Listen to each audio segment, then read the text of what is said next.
Welcome back. We are playing Treyst and Rossum today.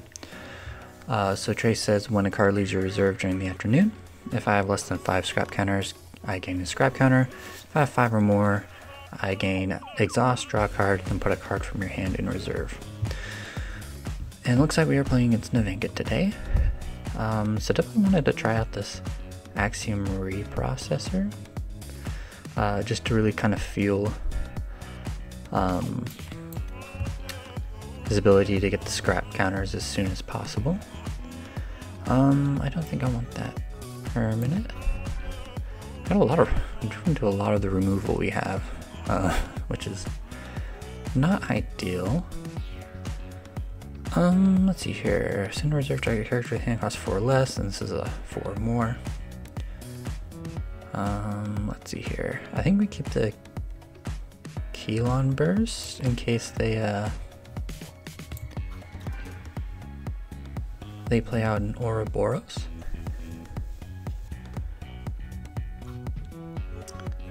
Okay, so they have a 4/04.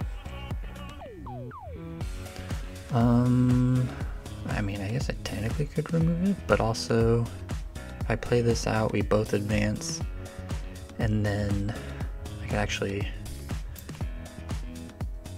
make that cost 3 next turn, I believe. Yeah. Not that it would necessarily be useful in with 4 mana. We'll see. Oh, he drew into another 1 cost, so this actually would be kind of good, I think. I think I'm down to get rid of this Kraken's Wrath. So I'm going first. So we'll go ahead, discard this, and then we'll go ahead and play out this permanent, and we'll resupply. So we got our first counter. So this is just a 3-drop. We do not get the sabotage effect. We are running the rare Haven bouncers though.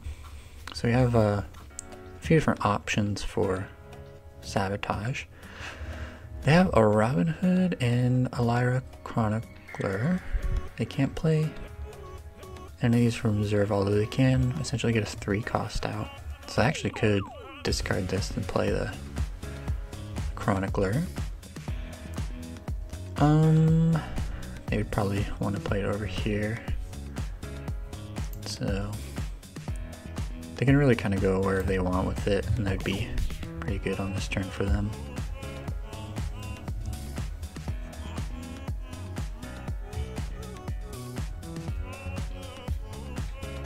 Yep.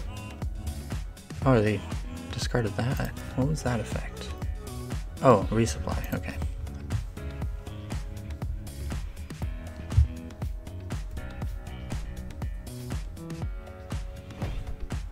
I honestly thought they were gonna try to play out another character and advance on both sides.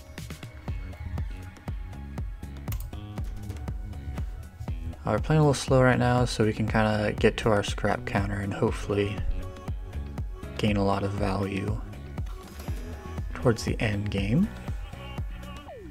So this says characters your opponent's play cost 1 more. Question is, do I want to keep this Kelon burst?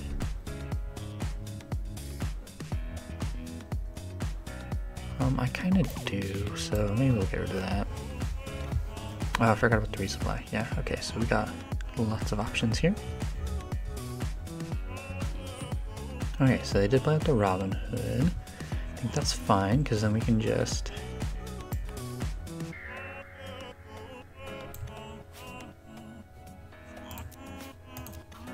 get rid of it. And they pass. Okay, so they have no 1-drop options.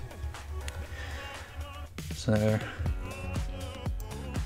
I think we go ahead and just get rid of that, because why not? We don't need it. And then I play out this Jian. Do we want to go to mono forest? Do we want to go to mono water?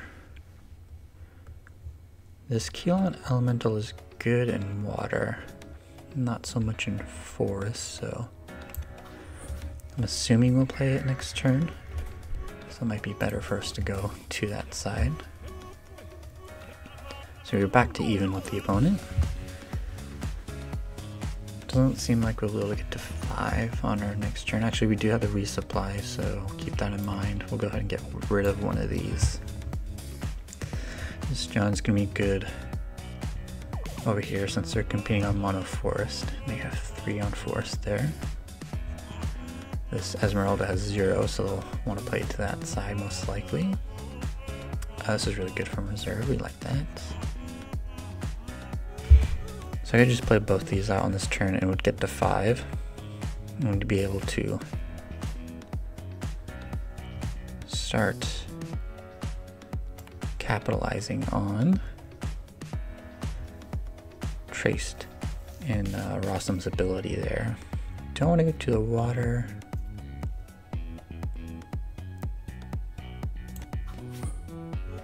We'll go ahead and make it. Sure, we'll play both sides here. I am really liking this Axiom Reprocessor.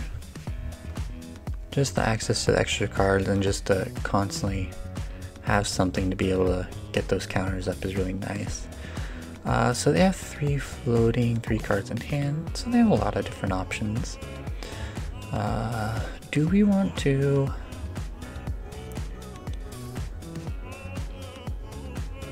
Would we prefer to... I think we just want to play this out, don't we? We'll just play it out. They're likely going to be able to advance on that side. I'm assuming something from their hands. Gotta have more than 1 forest, but they do have a lot of 0 statistics. Okay, yes, a rare. Cernos, that's pretty good. This is fleeting. That has fleeting, so let's go ahead and exhaust Treyst and Rossum. Ooh, okay. Got a 1-drop. That's pretty nice. We'll go ahead and put that into reserve.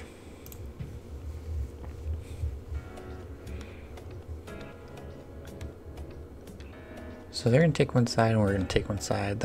I'm perfectly fine with that trade.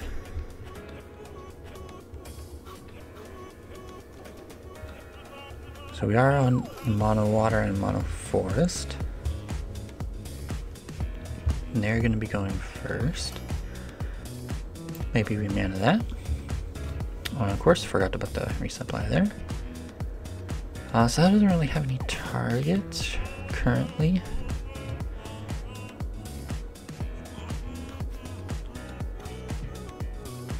Oh, maybe they...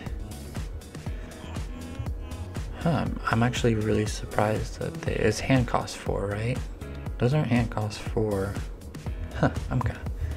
Maybe they got a 4 cost that they're afraid of us hitting with that. Let's go ahead and... let's exhaust Treyst and Rossum here. Now look, we drew into one. Now I want to keep this. Oh, I guess we get to keep it, but...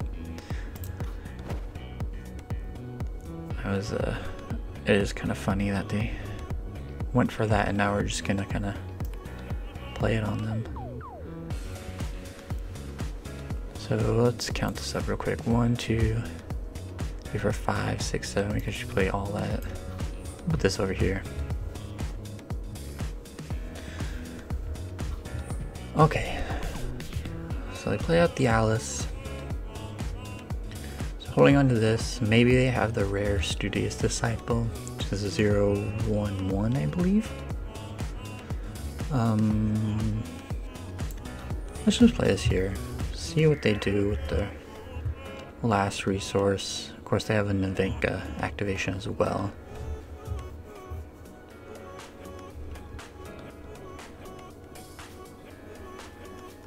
See what side they go to.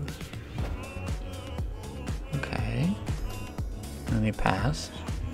We'll go ahead and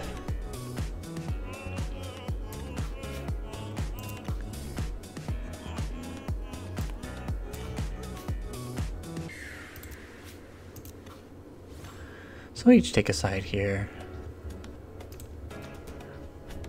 Oh, I thought it said discard. Wait, Am I not reading these cards right? Oh, it's discard target permanent and send a reserve target character. Okay, just gotta read the cards a little more carefully. So we're going first here. Let's see here. You know what? I think I'm gonna hold on to the sticky note seals in case they have Asmodeus. Let's go ahead and start off by exhausting Treyst Rossum. That looks like a card I'm going to want to mana next turn. Put that into reserve.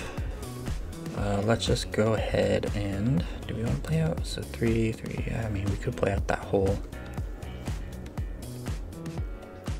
This will be pretty good over on that side. They have a 4/4 over there. Let's go ahead and... let's go to both sides.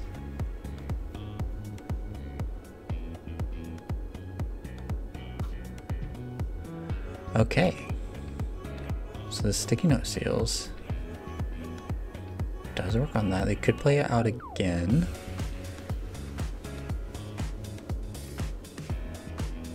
If they do play it out again, basically wouldn't be able to play out any more cards. I think I'm alright with that.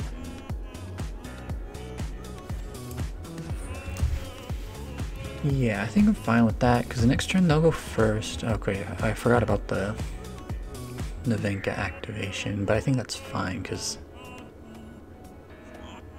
they have to play to the other side, and then it would still be like a 1-in-1 advancement. But next turn, they're going first, so I'm assuming they would want to play out the Robin Hood as soon as possible, which is fine for us because in the sticky note seals we can essentially remove it because it'll have fleeting. And then they essentially don't get, or we don't get punished by the characters costing 1 more. And then we do have this 2-drop in reserve still. Okay, so staying even with the opponent, which is nice. Definitely going to... oh, we have sabotage too. 2 sabotages. I definitely don't want that anymore. Oh, nice. And yeah, we have a 2-drop in reserve already. That's really nice.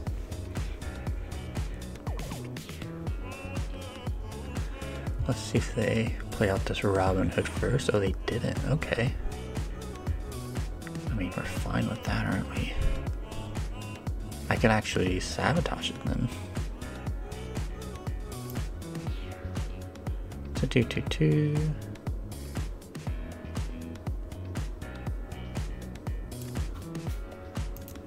We'll get rid of the Robin Hood. Spycraft, okay, that's fine. Oh, they have this Hathor now. They have 4 resources floating. Let's go and exhaust Treyst and see what we get. Kelon burst. Oh, okay.